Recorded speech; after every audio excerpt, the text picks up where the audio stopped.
Hello everyone, welcome back to another PvP showcase where today we're going to be looking at Breezshy. Now this was added into this update and it is a plant and air type just like Humbiscus and Jinglark. Okay, first off, this thing is going to be like pretty bulky, I would say, mainly in your health and magical defense, but the health stat it currently has is not that great at all. It has like a base 55 health stat, which is not good. It has like 100 in both of its defenses, which is okay, but this thing is one of the lowest base stats in the game, at least of a third evolution Doodle. It's lower than Thornet and Mothra, which kind of sucks, but I mean, it's whatever. Hopefully it gets a buff, but yeah. Anyway, trait we're using is Pollen Spread, which is its signature trait, or one of them, at least, right now, where wherever it's hit by any attack, so it doesn't have to be physical or contact. They lose speed, so if you just switch in and then you slow them down, which is pretty good, I guess.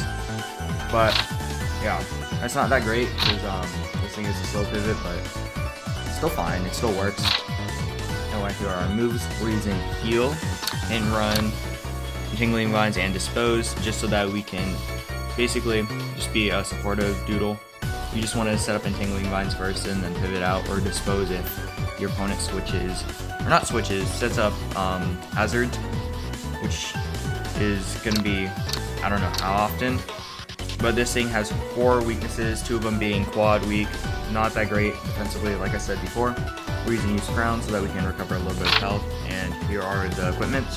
We're using Horn Headband, Stone Necklace, and Beach Ball. Basically, when we want to be a slow pivot, we also have high defenses and high health, even though we don't have high health in general. But I mean, it's still fine, but this thing is just like kind of mid. After using it, I thought it was like okay, but it's really hard to like slow pivot out because you're gonna be hitting running and then you're gonna go straight into something that's gonna take a hit because whatever is gonna do a good amount of damage onto this thing.